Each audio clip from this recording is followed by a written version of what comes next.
Bismillahirrahmanirrahim. Assalamualaikum warahmatullahi wabarakatuh. Perkenalkan, nama saya Adi Mustafa, NIM J1A118667, mahasiswa Fakultas Kesehatan Masyarakat Universitas Al-Oleo angkatan 2018. Video ini digunakan untuk memenuhi tugas dari mata kuliah praktikum epidemiologi.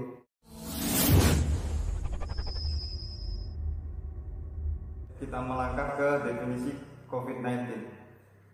Sindrom coronavirus 2 SARS-CoV-2 adalah virus yang menyerang sistem pernapasan. Penyakit karena infeksi virus ini disebut COVID-19. Virus corona bisa menyebabkan gangguan ringan pada sistem pernapasan, infeksi paru-paru yang berat hingga kematian. Novel coronavirus adalah virus jenis baru yang belum pernah diidentifikasi sebelumnya pada manusia. Virus ini adalah zoonosis, ditularkan antara hewan dan manusia. Kita lanjut ke manfaat rapid test COVID-19. Rapid test merupakan tes secara massal yang berfungsi untuk screening potensi kasus positif virus corona di masyarakat untuk mendeteksi kemungkinan adanya virus corona pada tubuh pasien walaupun hasilnya belum akurat. Selanjutnya, kriteria orang yang akan dirapid test. Kriteria orang yang akan dirapid test yaitu seperti tenaga medis dan orang-orang yang memiliki riwayat kontak dengan kasus pasien dalam pengawasan atau PDP, orang yang memiliki riwayat kontak dengan kasus pasien konfirmasi atau probable COVID-19, dan orang dalam pemantauan atau ODP, yakni orang yang mengalami demam di atas 38 derajat Celcius atau riwayat demam, gejala gangguan sistem pernapas seperti pilek atau sakit tenggorokan, batuk, serta memiliki riwayat tinggal di luar negeri dan melakukan perjalanan di area terdampak COVID-19. Alat dan bahan pemeriksaan rapid test dan APD yang digunakan dalam menangani COVID-19. Pada rapid test, metode pengujian dilakukan secara massal dengan menggunakan sampel darah. Sampel darah kemudian dicek menggunakan rapid test kit, alat tes darah berbentuk mirip alat tes kehamilan, untuk melihat adanya reaksi antibodi atau zat imunoglobulin yang terbentuk ketika terserang virus. Nah, APD yang digunakan dalam menangani pasien COVID atau yang berpotensi terdampak COVID yaitu selanjutnya, cara analisa hasil pemeriksaan rapid test COVID-19. Prosedur pemeriksaan rapid test dimulai dengan mengambil sampel darah dari ujung jari yang kemudian diteteskan ke alat rapid test.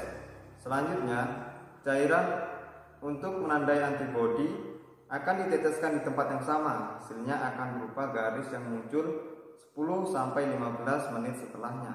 Dalam alat ini terdapat antigen untuk mendeteksi munculnya antibodi di dalam tubuh pasien. Jika pernah terpapar virus, maka akan terjadi pertemuan antara antibodi dalam darah pasien dengan antigen yang sudah ada di dalam alat tes ini. Jika memang ada atau pernah terpapar virus, maka hasilnya akan positif. Hasil reaktif pada rapid test menandakan bahwa orang yang diperiksa pernah terinfeksi virus corona. Meski begitu, orang yang sudah terinfeksi virus corona dan memiliki virus ini di dalam tubuhnya bisa saja mendapatkan hasil rapid test yang non-reaktif karena tubuhnya belum membentuk antibodi terhadap virus corona. Oleh karena itu, jika hasilnya non-reaktif, pemeriksaan rapid test perlu diulang sekali lagi 7-10 hari setelahnya. Anda juga tetap disarankan untuk melakukan isolasi mandiri selama 14 hari walaupun tidak mengalami gejala sama sekali dan merasa sehat.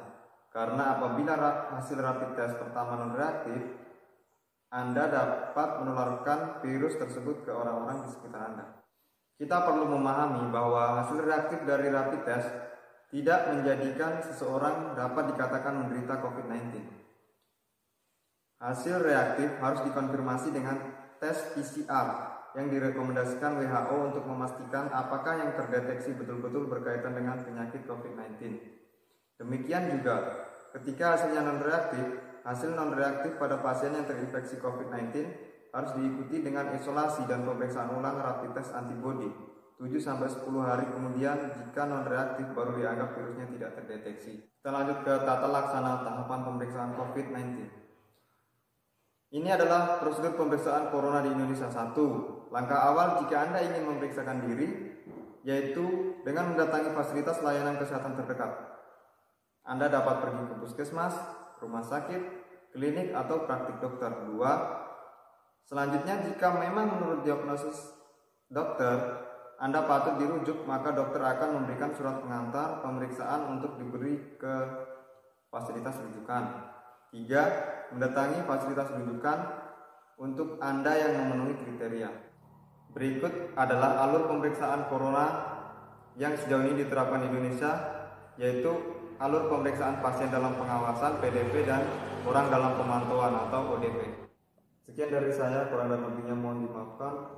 Wassalamualaikum warahmatullahi wabarakatuh.